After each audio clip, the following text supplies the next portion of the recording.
All right, so as I was saying, the topic today is mostly about what I'd call the TCP/IP stack of protocols. The TCP/IP stack of protocols, as opposed to the OSI model, they are a nice sort of mapping. They do sort of overlap quite a bit. The main difference being in the TCP/IP model, they kind of compress the top 3 levels and the bottom 2 levels. So let's have a look at that. We're going to, as it says, look at the core TCP/IP protocols. TCP/IP is what makes the internet sort of work, I guess you could say. And so let's have a look at that. The diagram, in a not so easy to understand way, but I hope easy enough, is trying to represent the fact that somebody who's communicating from their browser to a web server. So let's say if they're going to make some kind of purchase on the internet or something like that, they might have a web page open and they're submitting something on a submit button. Well, then this diagram tries to represent how that would happen. And so I hope that you can see in the diagram layers. As we interface with our computer, we're interfacing at the top layer. I mean, you could say that there was layer 8 above there, above the application layer. We could say that that's a human interface layer, that's us. So above layer 7 is us at layer 8, and we interface with the application. So we're working on this website or something like that. We see this button there, that's definitely the application, right? And it's been presented to us. So, I mean, with these top 3 layers, application, presentation, and session, we think of them in TCP/IP as kind of being compressed together because they're not actually changing the payload, as it's referred to here, the content of what's going to be sent. They're not actually changing its shape or anything like that. All they're doing is working with the presentation of what we've got. Presentation, application, as it says in the session. So that when we get down to layer 4, transport layer, then we really have a noticeable change in what's happening with that payload data, that chunk of data, right? And so we have a segment formed, and the segment will have a protocol applied to it. It'll either be TCP/IP, it'll either be TCP or UDP, depending on which protocol has been set up by that application. Then that segment, it's called, if it's a TCP protocol applied, or datagram, if it's a UDP protocol applied, will then be wrapped with a header and footer to make, sorry, just a header. So yeah, the segment actually gets a header as well. But the packet will then be at the level 3. You'll take the segment, add another header to it, and that will be a packet. The packet is able to transfer across the network, but not until it is further wrapped with another header and footer to become a frame. The frame at level 2 is then passed on to the network. Now, on the other end, that process of encapsulation has to be reversed to de-encapsulation until we get our payload, which is recognized at the other end. All right, so I think that's revision for you. So there on that slide, it has a discussion of each of those layers. I'm not going to go through those now. I kind of sort of did mention them before in a previous lesson. And yeah, so that's probably worth looking at, definitely for the test. Again, we talked about encapsulating and de-encapsulating at each layer there. And actually, it's kind of nice here. The diagram actually shows where in the OSI model, this is OSI model, where in the OSI model or on the side there's something that looks a little bit more like TCP/IP, but where in that model do the different physical components of your network fit? And so switch is a layer 2 device, router is a layer 3 device, and your firewall there is working at your transport layer.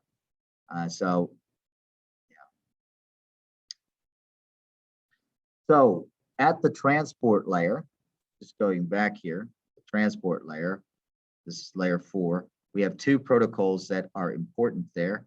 And let's just talk about the first one there, which is the TCP protocol. The TCP protocol, we say it is connection oriented. What that means is that before we can really send any data at the transport layer, we have to establish some kind of connection. We do that with a thing that's called a handshake. The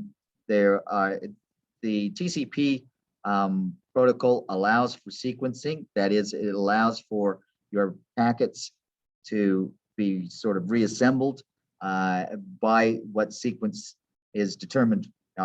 So basically, so that your whole message can be recombined at the end in the order that it should be. Checksums, the idea of checksums that's applied at the transport layer with your TCP is that it's a randomly sort of generated number, which is then checked. It's created on transmission and then checked on receipt to make sure that it hasn't changed.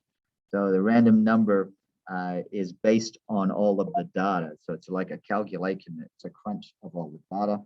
And then that number will be checked against. So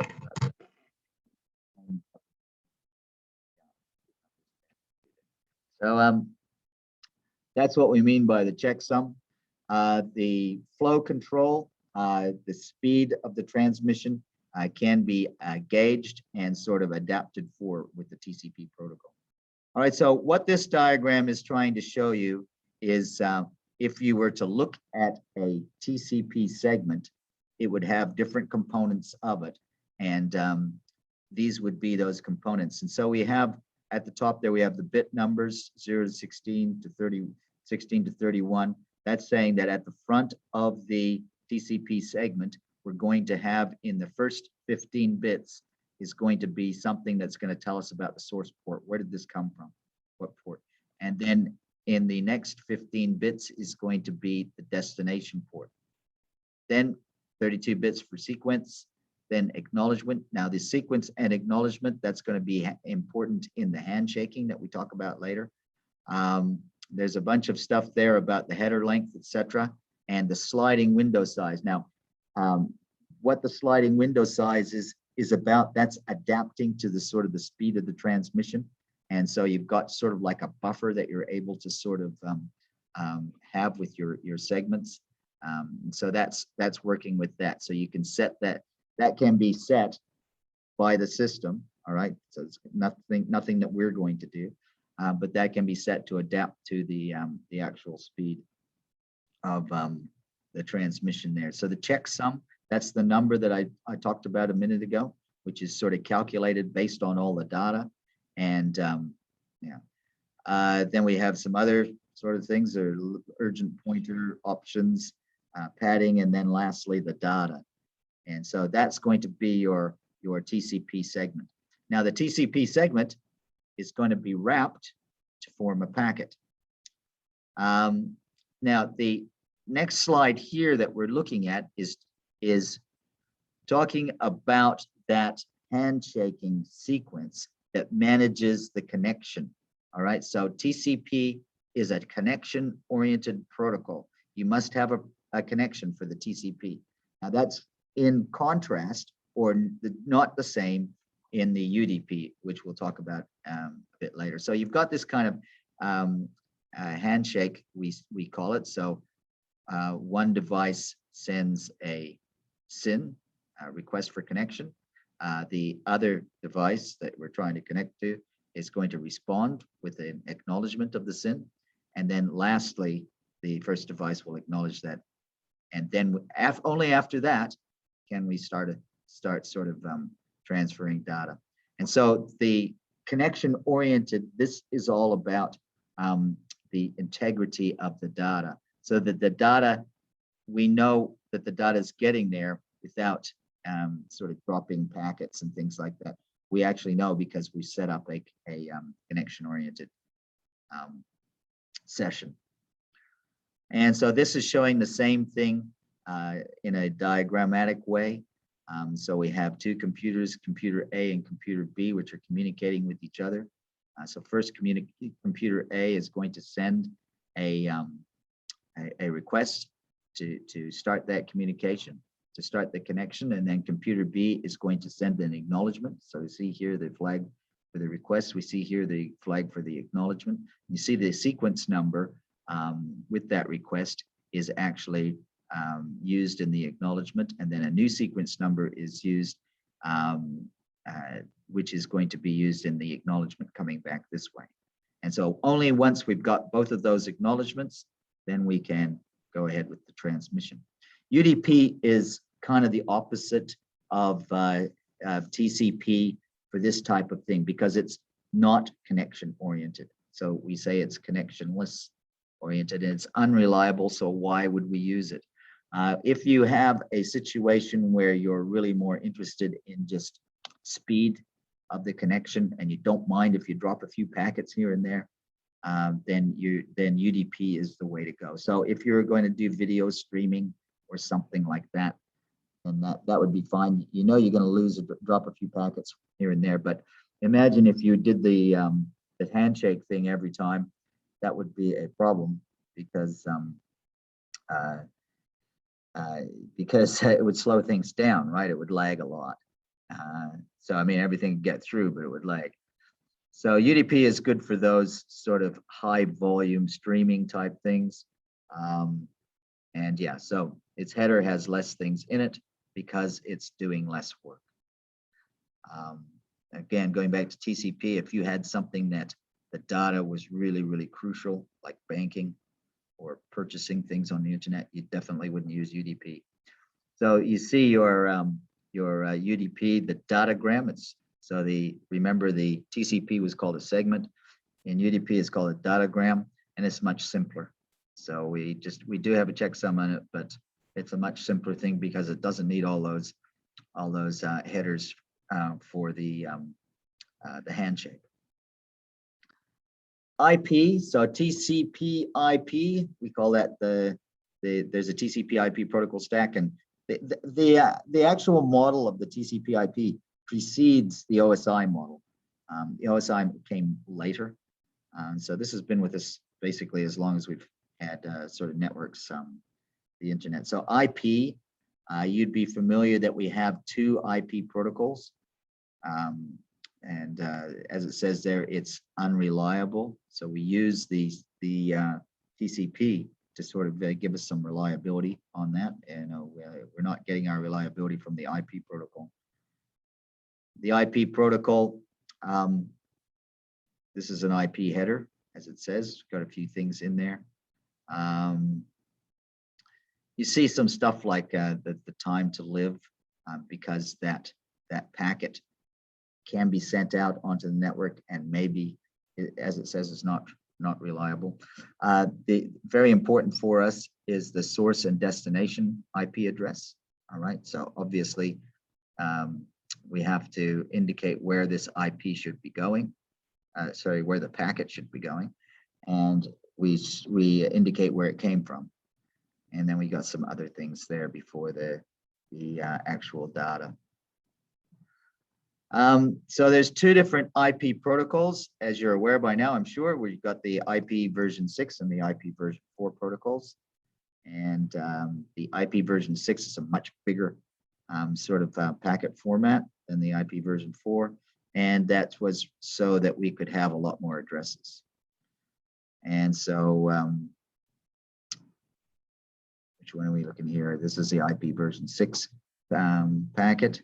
And we see that we've got some header there, which is a much bigger header, but it's just doing the same thing that the other header was doing, which is our source and destination address. Those have to be a lot bigger because we need to accommodate many more addresses. So at the network layer, we have the ICMP. I don't know if you guys have ever done a thing called ping. So ping is going to use ICMP packets. So basically it's as it says, that it reports on the success or failure of data delivery. So we can use that to test our networking. Doesn't correct errors, but it will give us a message that an error has occurred. We use ICMP packets when we do a ping. There's another related protocol there mentioned, which is ARP. ARP is actually at level 2, and that's used to discover IP addresses or discover from IP addresses the actual MAC addresses.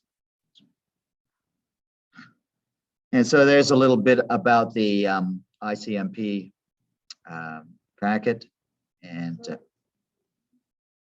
this one I don't think that you need to sort of memorize this. It's just good to know that there is an ICMP packet, and we use it to test the connectivity of the network. We use it for ping. A little bit more about it. How many total data bits you can see there. So what's it got there? The type of ICMP message, subtype. So we've got various types of ICMP messages. Checksum. Well, that's important, and we've talked about that in relation to the other thing with the TCP. Yeah. Okay, I think I'm just going to leave that. So ARP is quite an important protocol. ARP helps us to discover, as it says, discover the MAC address if you have an IP address. Now you need the MAC address because at layer 3 will get you through your router, but even still, only if it's been wrapped into a frame. What's going over the network is going to be a frame, and a frame is your layer 2. Sorry about my speech at the moment. If you looked at a router, and maybe you remember in the diagram that you were doing in the last exercise last week, but if you looked at the router, you would see that you have more than one MAC address, right? So there's a MAC address at every interface of the device. So the only way that the packet, which is actually now wrapped and become a frame, is going to get to the router is that frame with the MAC address on it is matched by the router itself. So the router will receive frames that have its own MAC address on it. So if you want to send something out in the network, you need to sort of have not just an IP address, but you need to have a MAC address to go with it to put that on the frame. And so the ARP is used by the router to sort of get that IP address, to get that MAC address. And so the router is going to hold a table, which is going to map IP addresses to MAC addresses. And so those IP addresses will relate to other routers or other devices, and then the MAC addresses on the network interface for those devices.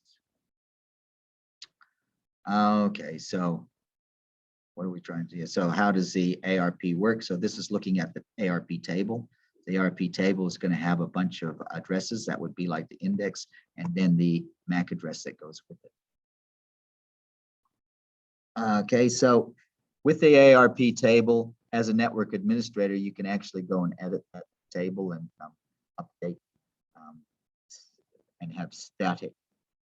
So that's what we mean there by manually update using a utility with the IRP command. You can update that table, or you can set it as a mode that it's going to dynamically request and update the table itself. And so we have computer networks, we connect them all together, and we notice that it takes some time after we've connected them all together for the computer network to actually sort of be up and running. Well, part of that is that it's going to have to build up these ARP tables so that they can actually communicate between the different routers, and that's going to be done, as it says, dynamically, sort of automatically by the machine.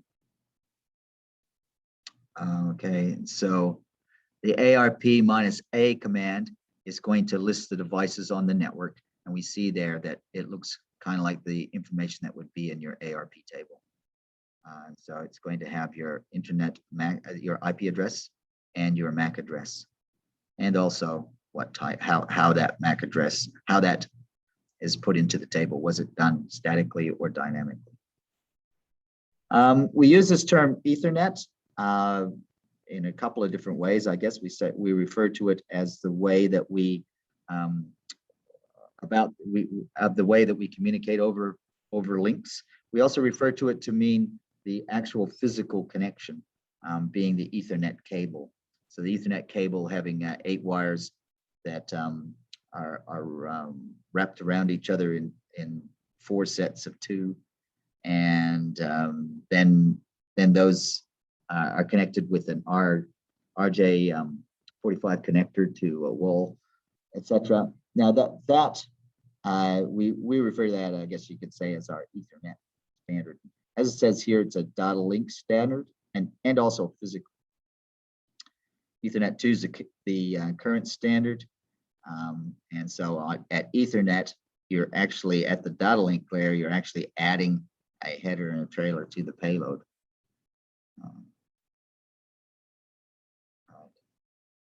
And I mentioned that coming from the packet, right? Coming from the packet, you add a header and footer to a trailer to it, and that becomes a frame. And the frame is necessary to actually go out onto the network because you need to have that MAC address. The FCS, this is like a checksum. We talked about checksum in the higher level protocols. So we have a checksum also with the frame. The largest size of router's message path is called this maximum transmission unit. Yeah. So we have a limit, I guess you could say. That's going to be dependent on the network, but also on the router and how you've set that up. So you can have, as it says there, a jumbo frame with a different size maximum.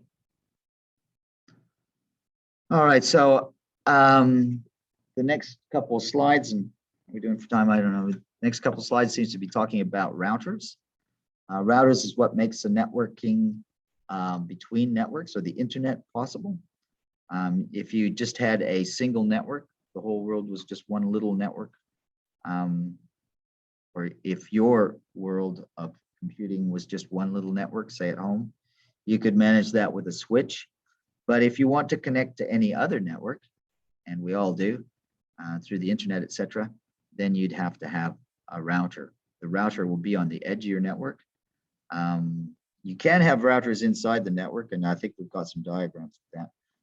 But that's because you've got an expanded network, which is an internetwork, as opposed to the internet, which is the network of all the networks in the world, I guess you could say.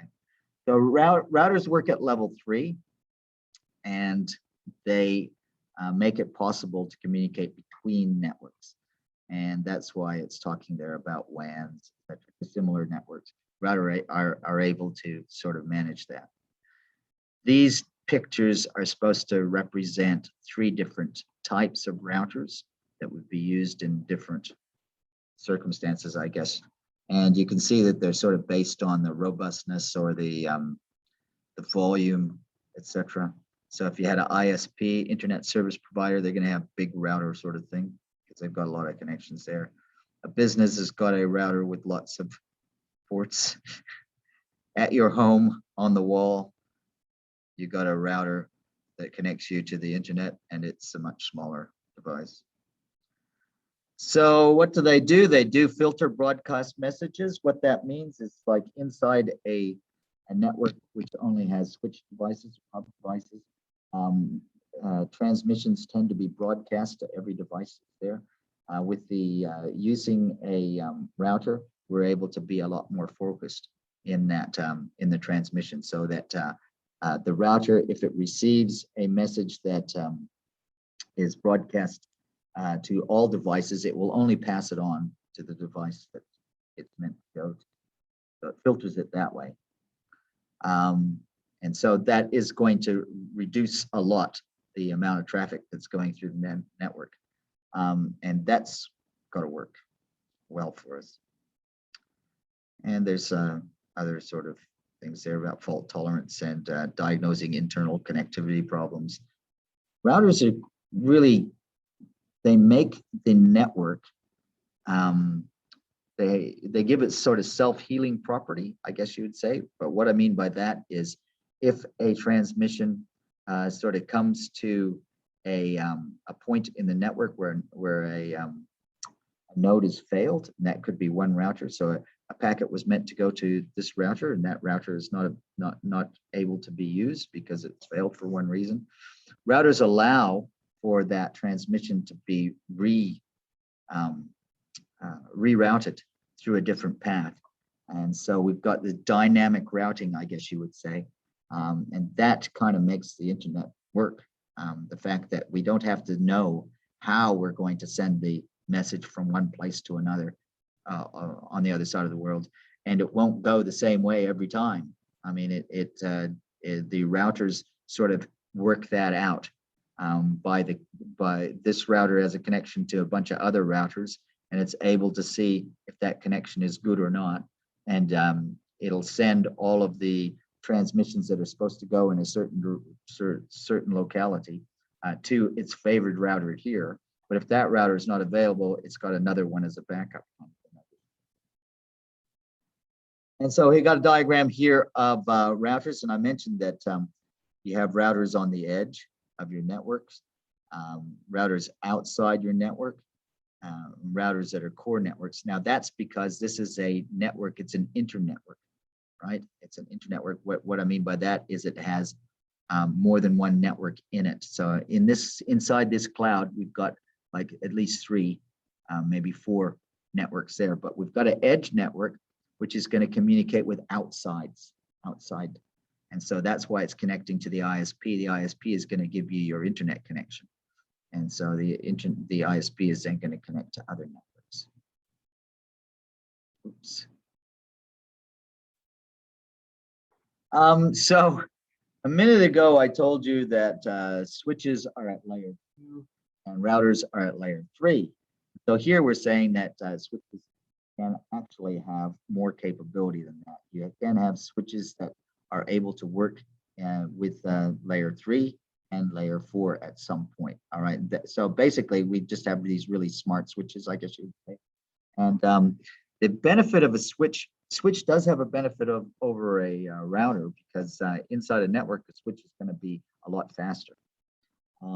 But if we add some functionality to it, we can actually make those switches quite useful.